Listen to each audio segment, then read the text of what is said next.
Hello and welcome everyone. मैं doctor Swati Sharma English सूत्रा में आप सभी का स्वागत करती हूँ। और आज मैं आप लोगों के लिए एक मैंने ना भाई देखो सोचा है ये है कि देखो यूपी टीजीटी पीजीटी का एग्ज़ाम अब होना तो है ही। तो क्यों ना भाई जो तैयारी कर रहे हैं उनको चीज़ें ना नटशेल में बताना शुरू करो, यानी कि वो चीज़ें अब देखो मेरा इसका आप वो भी देखिए जो मैंने आप लोगों के लिए एक इसका बनाया, UP TGT PGT in a nutshell. इसका मतलब है संक्षेप में, इन अ वेरी ब्रीफ फॉर्म, बहुत ही ब्रीफ फॉर्म में बहुत सारी चीज़ों को बताना। और ये सीरीज मतलब इसमें मैं आपको एक्सप्लेन भी करूंगी चीज़ें, क्वेश्चन आंसर्स के साथ नहीं है। आज मैं देखो आपके लिए authors and their famous terms लेकर आई हूँ। मैंने कुछ इस तरीके से इसको डिज़ाइन करा है कि लिटरेरी टर्म्स लें, फिगर्स ऑफ स्पीच है, राइटर्स है, राइटर्स किस चीज़ के लिए जाने जाते हैं, हिस्ट्री ऑफ इंग्लिश लिटरेचर है, but everything in a nutshell. And that too बहुत छोटे और ऐसे लेक्चर्स जो आपको एंगेज रखें, मतलब बहुत लंबे लेक्चर्स भी ना हो जिससे आप बोर हो जाए, और छोटे लेक्चर मगर काम के लेक्चर्स। तो इसी के साथ और इसके साथ फिर मैं आप लोगों को ये बताना चाहूँगी, ये है यूपी टीजीटी का एक कंप्लीट वीडियो बैच जिसमें आपके राइटर्स और आपके लिटरेरी टर्म्स, ग्रामर सब कुछ है, नोट सभी चीज़ों के आपके घर पर पहुंचेंगे। बस आपको पढ़ना है हिस्ट्री ऑफ इंग्लिश लिटरेचर। आपको करना क्या है, इंग्लिश सूत्रा का ऐप डाउनलोड करिए, ये सारा डिटेल में है। वो तो जो मैं सीरीज़ चला रही हूँ नटशेल है, ये सब डिटेल में है। आप लोग को इसमें पेपर्स भी है, सब कुछ इसमें आपको मिलेगा। और इसके साथ ही हमारा जो है DSSB का है, ये TGT का नए सिलेबस के अकॉर्डिंग है, ये भी वीडियो बैच है।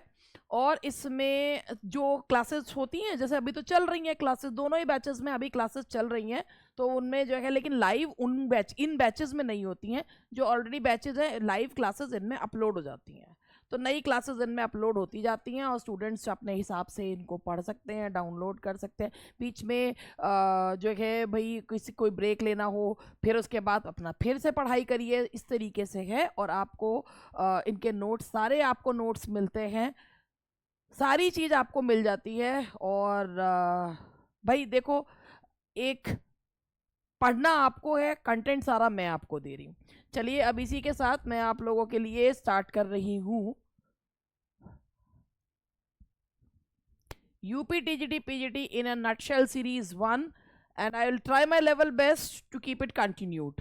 देखो भाई, ये देखो authors and their famous work. सबसे पहले आप यहाँ पर ये देखो, authors and their famous works है। तो आपको थोड़ा सा मैं यहाँ पे ये बताऊं कि ये थोड़ा सा बड़ा कर देती हूँ, और यहाँ पे आपको दिख रहा होगा कि authors and their famous work पहला है। तो पहला है, आप यहाँ पर ये देखो, Antonin Artaud and theatre of cruelty, यानी कि वो जाने जाते हैं अपने वर्क किसके लिए, एंटोनिन आर्टॉट किसके लिए जाने जाते हैं, थिएटर ऑफ क्रूएल्टी के लिए जाने जाते हैं। थिएटर ऑफ क्रूएल्टी का क्या मतलब है?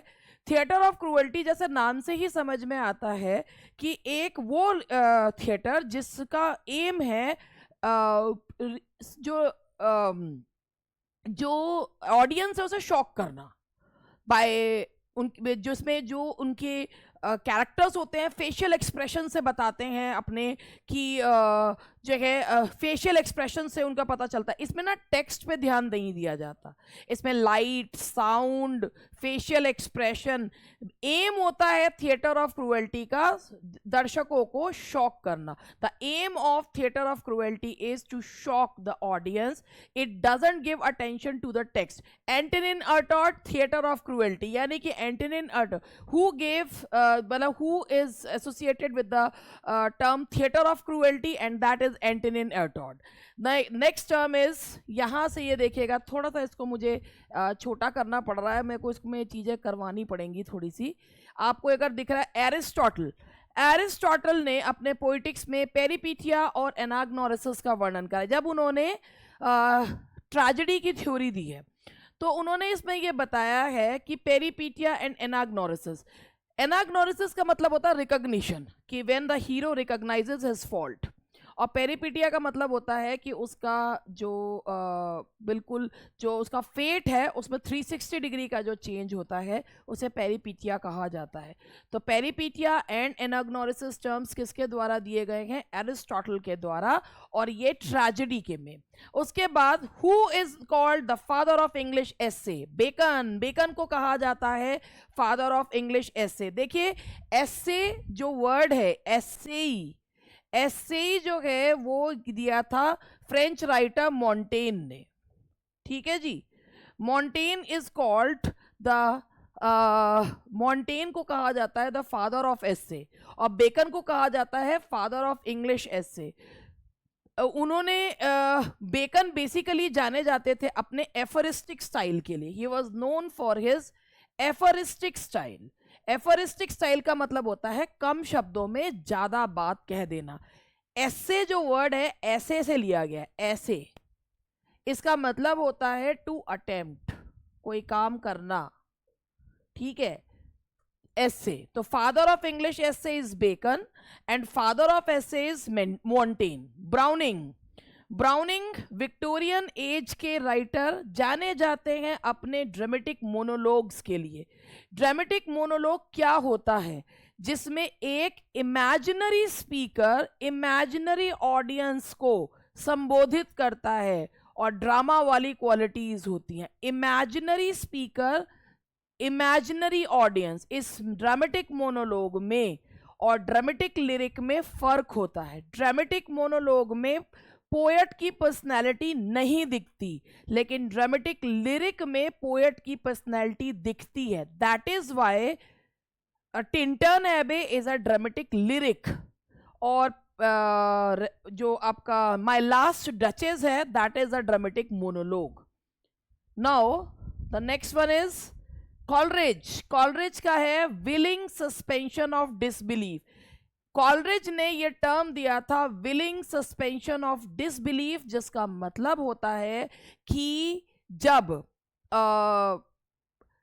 पोएट, क्योंकि कॉलरिज रोमांटिक एज के राइटर हैं, उनका था एक्स्ट्रा ऑर्डिनरी को ऑर्डिनरी बनाना। उनका मानना था कि एक पोएट का काम है कि जब वो इस तरीके का वर्क लिखता है कि जो राइटर जो पढ़ने वाला है वो बिना लॉजिक लगाए उस चीज को जब मान लेता है, that is called willing suspension of disbelief.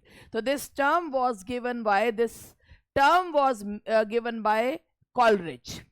Now DG Rossetti. DG Rossetti के लिए जो फेमस टर्म है and that is pre Raphaelite movement. DG Rossetti, दाते गैब्रियल रोसेटी, जिनकी फेमस पोएम है the blessed damozel. The blessed damozel जिनकी एक famous poem है, वो जाने जाते हैं प्री रेफेलाइट मूवमेंट या प्री रेफेलाइट ब्रदरहुड के लिए। उन्होंने कहा कि रैफेल से पहले जो पेंटिंग्स होती थी, रैफेल से पहले जो वर्क हुआ करते थे, हमें दोबारा से वही जो है चित्रण को लेकर आना है, वही वर्क्स को लेके आना है। प्री रेफेलाइट ब्रदरहुड मतलब इस प्री रेफेलाइट ब्रदरहुड के जो लीडर थे that was Date Gabriel Rossetti, और इसी स्कूल पर फ्लैशली स्कूल ऑफ जो है फ्लैशी स्कूल ऑफ मूवमेंट का भी आरोप लगाया था रॉबर्ट बुकानन ने। फ्लैशली स्कूल ऑफ पोएट्री का आरोप लगा था प्री रेफेलाइट ब्रदरहुड पर। जॉन डन जाने जाते हैं मेटाफिजिकल स्कूल ऑफ पोएट्री के लिए। जॉन डन से जुड़ा हुआ है metaphysical school of poetry. Metaphysical जो पोएट्स थे दे आल्सो बिलीव्ड इन कार्pe diem फिलॉसफी, और मेटाफिजिकल जो पोएट्स थे ये जाने जाते थे अपने कंसीड्स के लिए। ये जाने जाते थे कंसीड्स यानी कि फार फैचेड इमेजेस।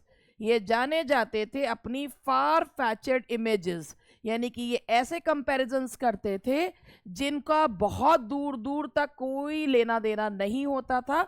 इस बहुत दूर दराज की जो कंपैरिजन ऐसे कंसीट कहा जाता है। Who is called the father of English novel? That is Henry Fielding. देखिए, नॉवल एक बहुत पुराना जॉनरा है, लेकिन नॉवल शेप में आया 18th सेंचुरी में। नॉवल को जो शेप दिया वो हेनरी फील्डिंग ने दिया, that is why he is known as the father of English novel. फिर उसके बाद बात करते हैं गोथिक फिक्शन की। तो गोथिक जो नॉवेल्स थे ये वो नॉवल थे जो जिसमें रहस्य, रोमांच और जिसमें जो है मध्यकालीन युग की कैसल्स दिखाई जाती थी। तो गोथिक जो वर्ड है वो केवल और केवल गोथिक वर्ड नॉवल से ही नहीं, आर्किटेक्चर से भी जुड़ा हुआ है। और इसके फादर कहे जाते हैं हॉरेस वॉलपोल, जिन्होंने लिखा है, हॉरेस वॉलपोल ने the castle of Otranto, the castle of Otranto, that is by Horace Walpole. उसके बाद हमारा नेक्स्ट टर्म है जॉन रस्किन। जॉन रस्किन ने टर्म दी है पैथेटिक फैलेसी। पैथेटिक फैलेसी का मतलब होता है कि जब हम नेचर के ऑब्जेक्ट्स में ह्यूमन एट्रीब्यूट्स देखते हैं उसे पैथेटिक फैलेसी कहा जाता है। जैसे डांसिंग फ्लावर, अगर आप डांसिंग फ्लावर कहते हैं तो ये जो है डांसिंग फ्लावर में flower is the object of nature और डांसिंग जो है वो जो एट्रीब्यूट है वो ह्यूमन बीइंग्स का, that is called pathetic fallacy, that is pathetic fallacy. तो ये जो एक, आप इसको मैं पूरा ही कर देती हूँ, ज़्यादा है भी नहीं।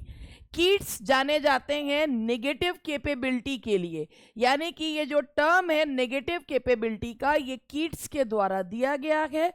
कीट्स का मानना था वही कि जब एक राइटर में खूबी यह हो कि जब वो अपने रीडर्स को बिना लॉजिक लगाए किसी चीज को मानने को यकीन करवा दे, मानने को मजबूर कर दे, दैट इज नेगेटिव कैपेबिलिटी। और कीट्स का मानना था कि ये नेगेटिव कैपेबिलिटी उनमें और विलियम शेक्सपियर में है। कीट्स ने कहा था नेगेटिव कैपेबिलिटी विलियम शेक्सपियर में है। Marlowe, father of English drama, father of English drama Marlowe को कहा जाता है। Marlowe he is known as the father of English drama. Martin Esslin, theatre of absurd, theatre of absurd जिसमें क्या हुआ, जिसमें जो कैरेक्टर्स हैं बेसिकली एवरीथिंग इज एब्सर्ड, कुछ भी जो है वो चीजें जो है, एक उसका भी एक एम ये है कि जो ऑडियंस है they will not feel connected, और वो जो है इसमें थिएटर ऑफ एब्सर्ड में व्हाट हैपेंड, क्या हुआ क्या नहीं हुआ, किसी को पता नहीं चलता। तो ये टर्म जो दिया था थिएटर ऑफ एब्सर्ड किसके द्वारा दिया गया है, दैट इज मार्टिन एस्लिन के द्वारा दिया गया है। तो इसके बारे में थोड़ा सा और मैं बता देती हूँ। अब आप देख ही रहे हैं कि ये जो है मैं नटशेल में बता रही हूँ, तो चीज़ें छोटी छोटी चीज़ें जो है वो बता रही हूँ। अच्छा, theatre of absurd world war second के बाद आया था, और थिएटर ऑफ एब्सर्ड जो है उसमें इसने थिएटर ऑफ एब्सर्ड ने बेसिकली इनका एम था रिलीजियस ऑर्थोडॉक्सी पर और कंफर्टेबल सर्टेनिटीज पर प्रहार करना। और इसका भी मतलब ये था कि it also aimed to shock the audience, audience को शॉक करना जो है वो इसका एम था।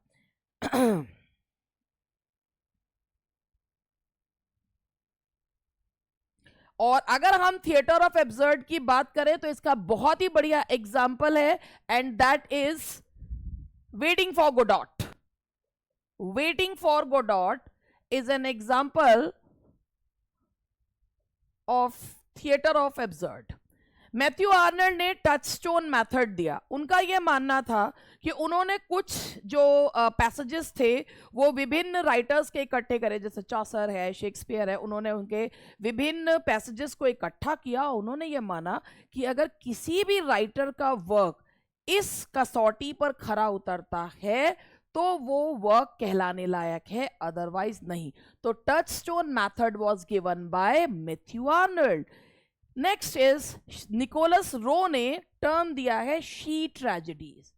ये जो शी ट्रेजेडीज है इसके बारे में मैं आपको बताऊं। शी ट्रेजेडीज ये बेसिकली व्हेन विमेन आर, ये निकोलस रो ने 1714 में ये 17वीं और 18वीं सेंचुरी में ये ट्रेजेडीज जो है वो बहुत फेमस हुई थी।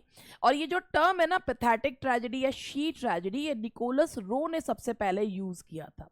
तो उन्होंने इसमें यह था कि when a woman is made to suffer, जैसे कि किस तरीके की सफरिंग्स, एक औरत है जिसके ऊपर एक सेक्सुअल क्राइम जो है वो होता है, जैसे रेप होता है या एब्डक्शन होता है, तो उसके बाद उसे क्या क्या हार्डशिप्स झेलनी पड़ती हैं, ये शी ट्रेजेडीज में दिखाया जाता है। She tragedies basically hardships of women जो हैं वो दिखाई जाती हैं, और इसमें उनको फिजिकली कमज़ोर दिखाते हुए इनको शी ट्रेजेडीज़ को दिखाया जाता है। पैथेटिक ट्रेजेडीज़ होती हैं, और ये शी ट्रेजेडी जो टर्म है ये निकोलस रो के द्वारा दिया गया है। Northrop Frye, he is known for archetypes. Archetype का मतलब होता है एक मॉडल जिसके बेसिस पर अन्य चीजें बनाई जाती हैं। इन्होंने कॉमेडी, ट्रेजेडी और सिटायर, इन सबको जो है सीजन्स से बताया है। आर्कटाइप का मतलब होता है a model on which other things are modelled, एक एग्जाम्पल जिस पर अन्य चीजें मॉडल। तो आर्कटाइप्स जो है वो किसके द्वारा दिया गया है? नॉर्थरॉप फ्राई के द्वारा दिया गया है। स्पेंसर, स्पेंसर को कहा जाता है the child of renaissance and reformation. Spencer is called the child of renaissance and reformation क्योंकि जो स्पेंसर हैं, स्पेंसर ने अपने वर्क्स में उनके हमें दोनों चीज का मिश्रण देखने को मिलता है। स्पेंसर को ही पोएट्स पोएट कहा जाता है, जो चार्ल्स लैम ने कहा है पोएट्स पोएट। टी.एस. इलियट ने टर्म दिया है dissociation of sensibility, and Thomas Rymer का दिया हुआ टर्म है पोएटिक जस्टिस, जिसका मतलब है कि बुरे के साथ बुरा और अच्छे के साथ अच्छा। And the last term for today, William Empson का एम्बिगिटी, 7 टाइप्स ऑफ एम्बिगिटी। ये जो टर्म है, ये एम्बिगिटी या 7 टाइप्स ऑफ एम्बिगिटी, ये जो वर्क है वो विलियम एम्सन का है, 7 टाइप्स ऑफ एम्बिगिटी। तो ये छोटी छोटी राइटर्स एंड द वर्क्स, इस तरीके का नटशेल में मैं अब आप लोगों के लिए मतलब मैं इस तरीके से चीज़ें बताऊंगी जो आपके दिमाग में भी बैठे, और आप लोग जो है अगर इस तरीके के क्वेश्चंस आए, वैसे तो ये किसी भी उसके के लिए है, ना केवल इसमें लिटरेचर है, इसमें ग्रामर भी है। ये एक सीरीज़ मैंने इस तरीके से स्टार्ट कर रही हूँ जो आप लोगों के लिए बहुत हेल्पफुल और बेनिफिशियल जो है वो होगी।